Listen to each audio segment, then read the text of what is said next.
And now, dear friends, we come to the point in the movie where the hero makes their presence known out of all these sets. La, the 918. My favorite classic space set of all time. And just because I got it first. This is the very first classic space set I got. Now, prior to 1979, 78, I don't know, doesn't matter.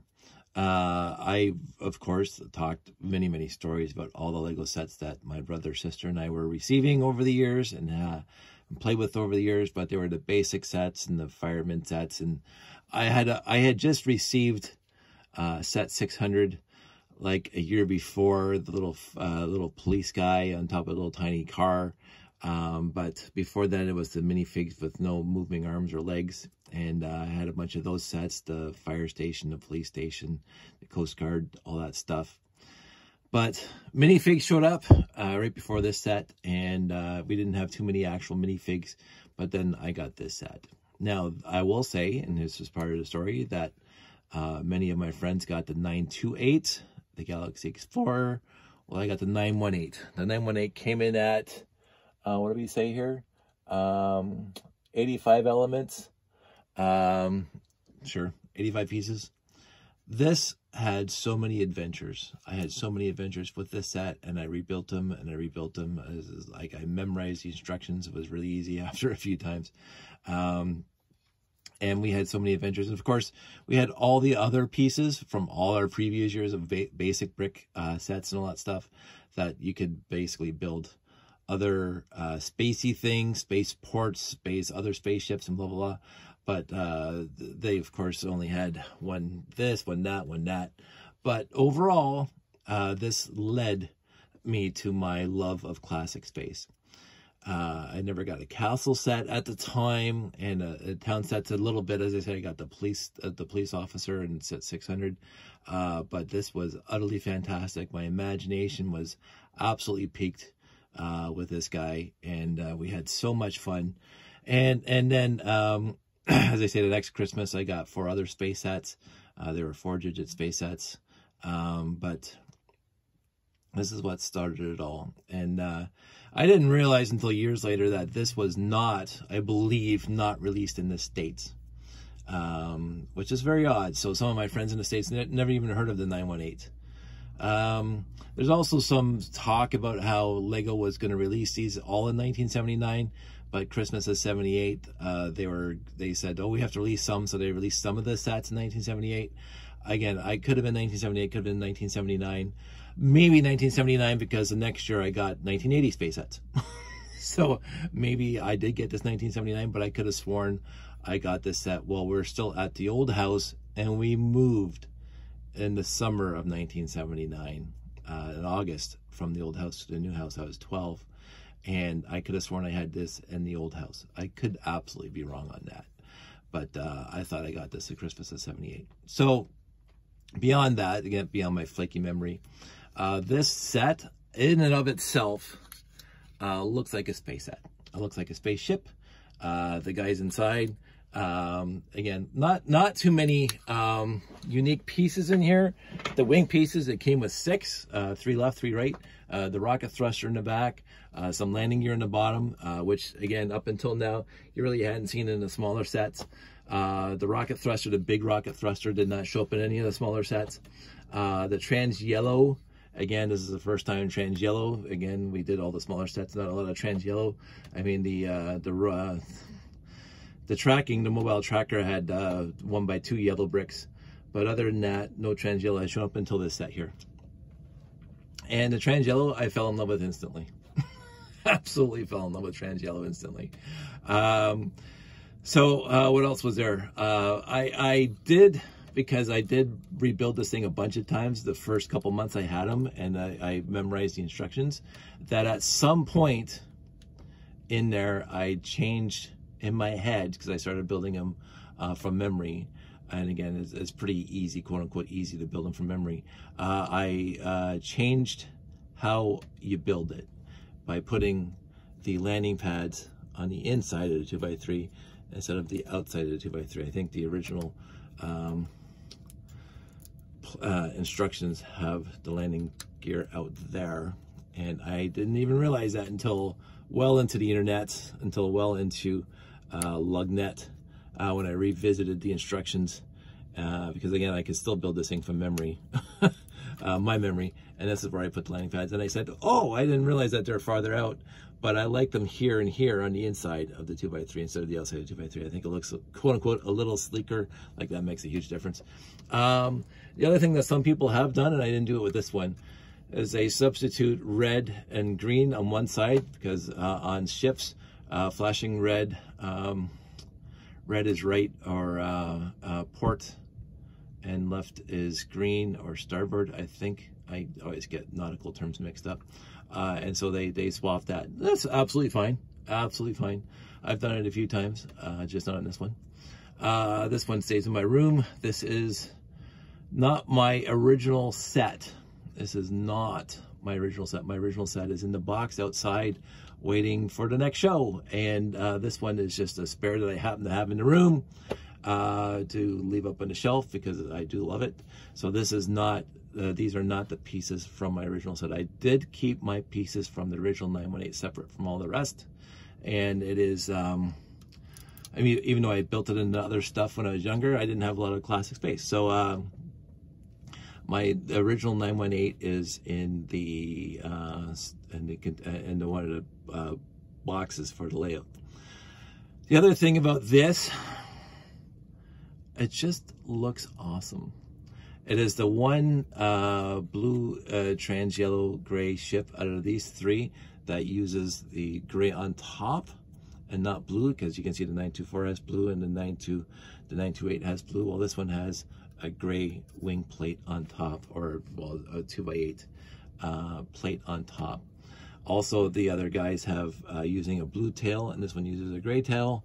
I think I talked to a friend and he says it's for playability, because if you made this piece blue, like this piece down here inside is also a 2x8 and it's gray, and this is a 2x10, it's gray, and that's a 2x8, it's 10.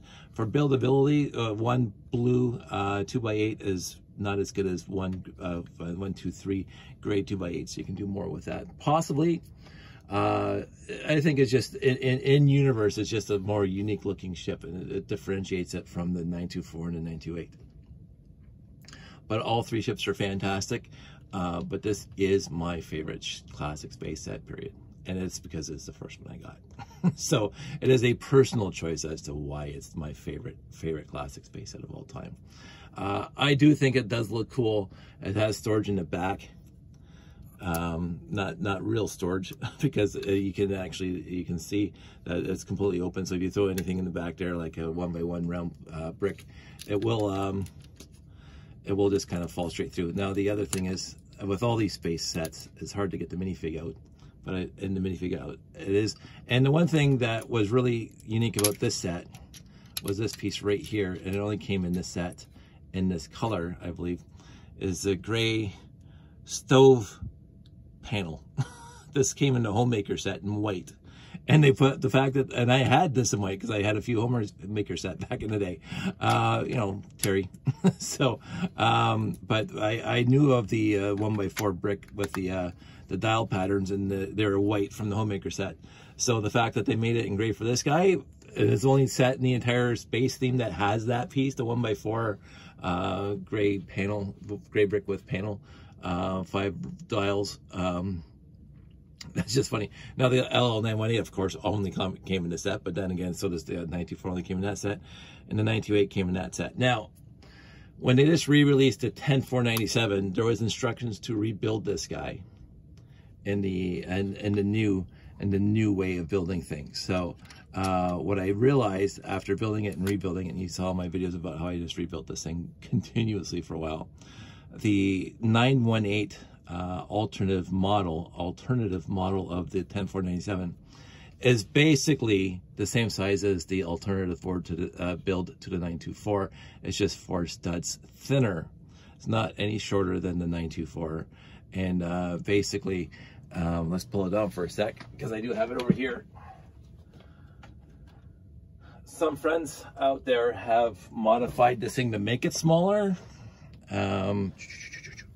and I'm not going to fault them for that, because this set here is twice as big as this set, whereas a 924 is 1.5 times bigger than the original 94, and the Galaxy Explorer 1047 is 1.5 times bigger than the actual true Galaxy Explorer, whereas this one is twice as big as this guy. They didn't make this thing to scale with the rest of them. This is the same size as the 924 build, except this 4 studs thinner.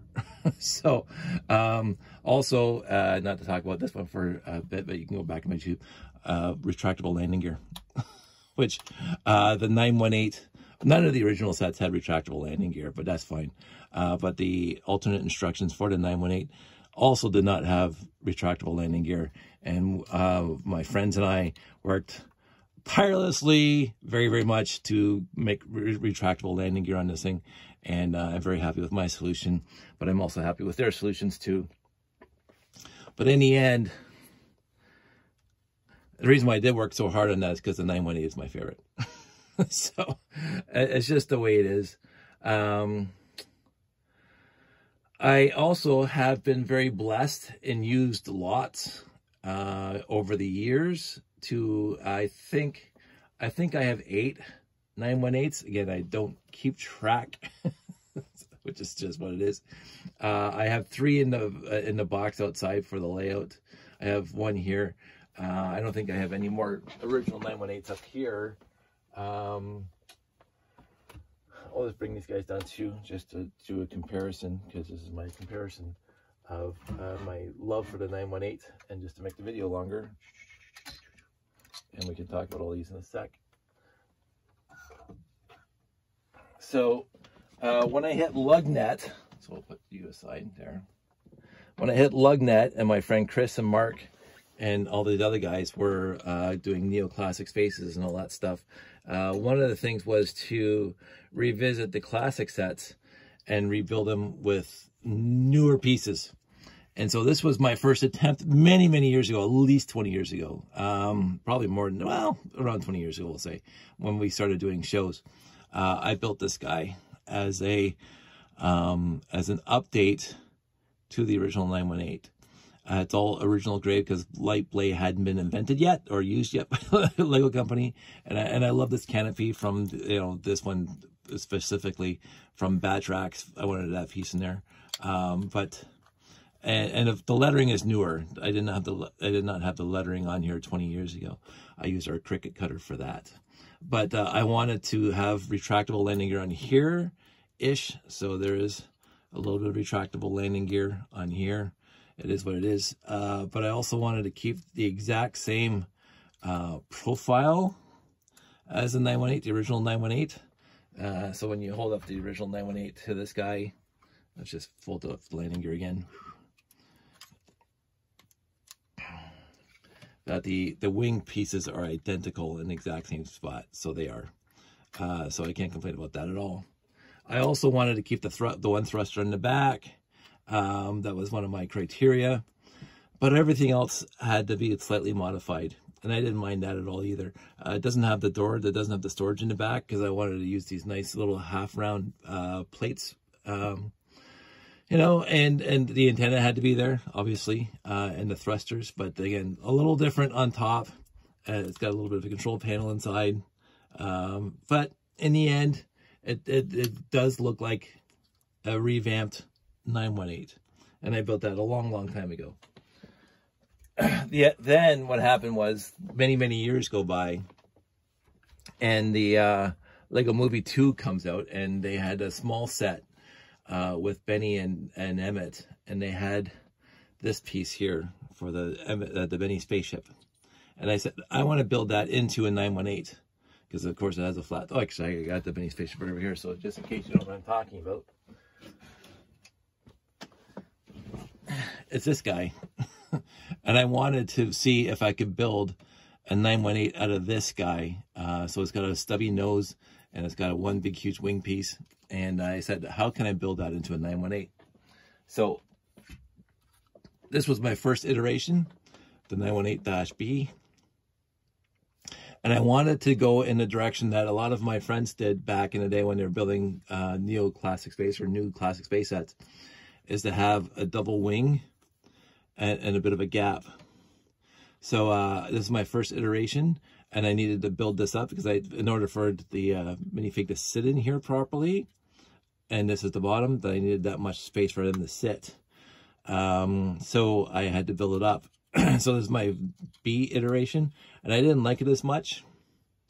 And so I said, instead of like tearing that down and rebuilding it, I was going to build a 918C, where I mirrored the wings on top to reflect the wing in the bottom. And I like this a lot better.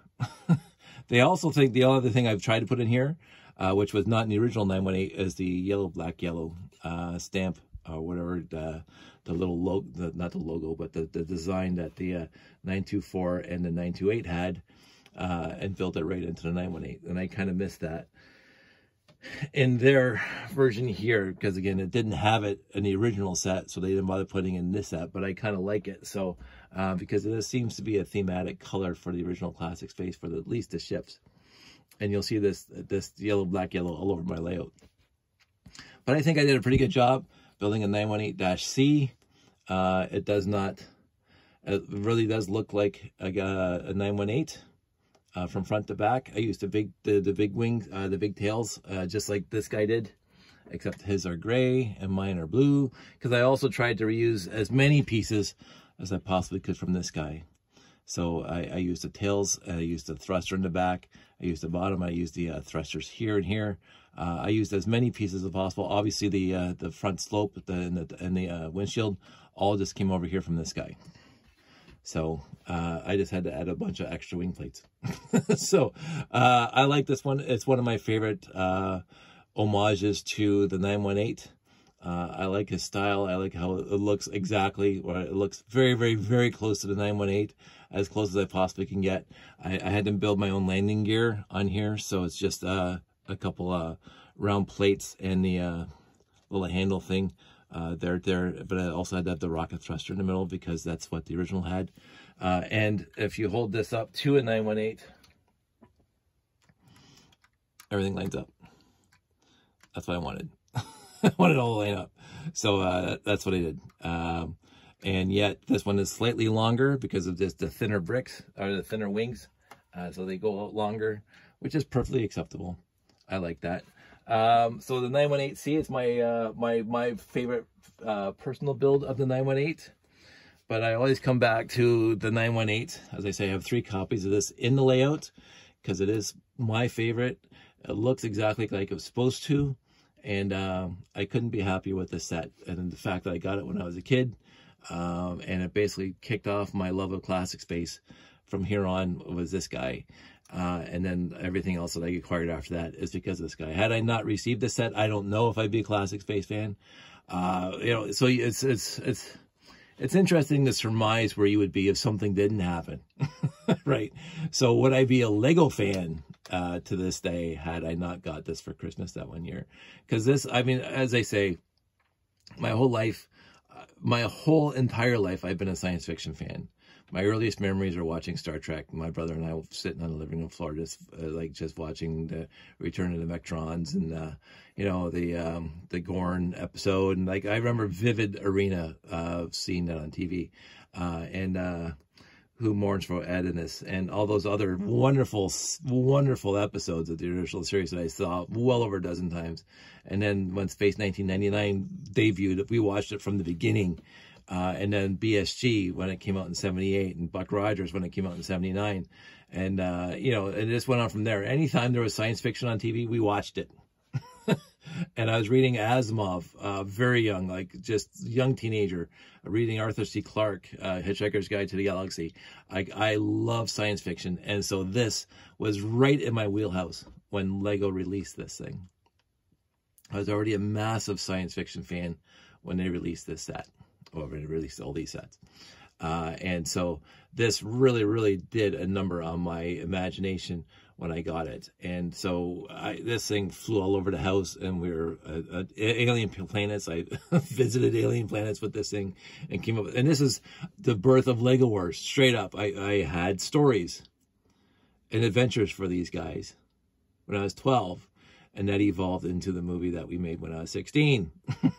So, this is a direct, from this directly resulted in Lego Wars, the movie. From this directly resulted into my Lego fandom that I have today. From this, everything cascaded from this set. It's a singular set in the entire. I mean, I'm gonna say there's a few sets that were very, very important to me. I mentioned the RCX overall in my life was utterly fantastic for who I was as a techie, as a guy who liked to do putter around with a lot of different things electronically. So the RCX was a fantastic. Oh, I forgot this guy. You know, the RCX, but that wasn't world shattering. That wasn't. Because I was into programming, I was into building robots, blah, blah, blah. So it was just kind of an evolution of what came before. So it fit right into my lifestyle. The 918 was the first time Lego, I mean, Lego's always been in my life, but it's the first time Lego ever fit into my other fine appreciations. Like the fire station was cute. Oh, that's something beep. The fire station was cute, and the police station, and all the building, and having lots of adventures, and playing with my brother and sister, and learning how to share and all that stuff. Very, very important. But science fiction has always been a massive part of my life, and appreciating all that stuff. And the 918 fit right into that wheelhouse, like 100% fit into that wheelhouse. And so that's where it all started. That one set. I mean, I think I can't think of, I do have more stories about the 918, but I think I've talked enough. It is my, as I say so many times, it is my favorite set. As a review goes, it's very hard for me to remove myself and my appreciation of the beginning of all this in my room here, and the displays and the shows and all the other stuff, and the people I've met, and the lug nets and all the other stuff. As a quick note, yes, the RCX got me to LugNet, because the RCX was something that was, at that time, 1998, 1999, I was looking for more information, and that's how I stumbled across LugNet in the first place. So the RCX got me there. And when we were doing shows back then, we were doing robot shows, robot competitions, and my science fiction Lego classic space stayed in the house.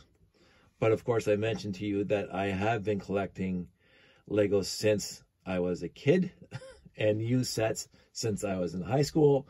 And as I say, the garage sales and everything else. And overall, what I look for is classic space. That's what I look for. Honestly, if I don't see classic space, it does become, do I really want this lot? Why is my thing keeps on beeping?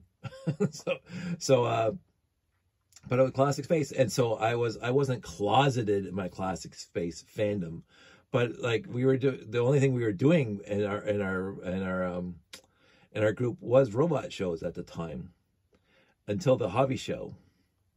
And the hobby show opened up Lego for public displays for other stuff that wasn't. I mean, we did the train show too. I mean, I can't say that. We did 12 robot competitions. But even close to the end of that, we started doing train shows. And I started getting a little, because I had some train track. And again, I bought some really cheap train sets from Lego at the time. And so I partook in the Callum, Derek, Jeremy, Jeff show. And I, was having fun with that. And so I was getting away from doing actual robot competitions and for RTL robot competitions. And then we went to the hobby show, and everybody brought their stuff. And the hobby show, I think, was an eye-opener for me. But it wasn't until one of my shows at the either the spring show, or maybe it was a different hobby show, when Greg Highland showed up with a space layout, where I said, I can actually do space layouts. And to be said, because I was on LugNet at the time, and other Lego groups, AFL groups, were doing shows with space layouts. Like, again, my friend Chris. So he was already doing, like, even at Brickfest, the ones I went to, there were space box. And I'm going, again, it's odd for me that when I look back, I know that I didn't clue in then that I could do a space mock. I had no idea. My space stuff was at home in my basement, set up like this, and nobody saw it. And so when Greg Hyland brought his little space layout to one of our shows, I'm going, oh, I can do this. So it was the very next show with Jeff and me throwing stuff onto a couple tables. And again, that opened a huge door for me to be able to do stuff and to try things out and just wing it and evolve it into the thing way back there, the layout that we have now. And it's been absolutely fun. It's been absolutely exciting. It's been absolutely fantastically awesome all these years to do space layouts. I mean, I love the castle guys. I love the town guys. I love the modular layouts. I love the train layouts. I love all the details that everybody offers. And I am blown away all the time by all the different mocks from the different themes and all that stuff. The Pirates, fantastic mocks that I've seen over the years. And the games and all the other stuff that comes with it that people invent. It's just a wonderful, wonderful hobby to be part of. But for me, the number one thing for the longest time now has been space. And I hang out in lots of different space groups where people are displaying their own creations, for all the various themes and even their own stuff. And but overall, I gravitate towards the classic space, but everybody else is putting effort into the other things. And I'm there for it all. I'm there to watch people and appreciate what people are building. And it doesn't matter how big or how small, how intricate or quote unquote how plain it is. You build it, I'm gonna appreciate it because it's classic space. So I've gone on enough. This is my biggest review yet of one set in this series of sets. I think this is going to be my biggest because, again, I'm talking about my favorite set of all time and what got me to this, what started the avalanche, the rock slide, whatever. What started the rock rolling down the hill to get me where I am today was the LL918 that I got for Christmas one year from my parents. So that's it. That's all. I hope everybody's doing well. I want everybody out there to stay safe. I want everybody out there to take care. Appreciate who you are. Appreciate yourself first. One of the things I do know is that I do surround myself with very, very good people and like-minded people that who appreciate who I am, and I appreciate who they are. But you can't rely on other people for your own sense of self worth and self I don't know what else you want to suggest. Your self-worth and self-appreciation. You do have to appreciate yourself first. I've talked about this before, so I'm not going to go talking about it too long, but in the end, I can tell you I appreciate you. Your friends can tell you that they appreciate who you are, but you have to appreciate yourself first and foremost, and everything else will fall into place. So that's it. That's all. I want everybody out there to stay safe. Again, as I said, take care, and I will talk to you soon.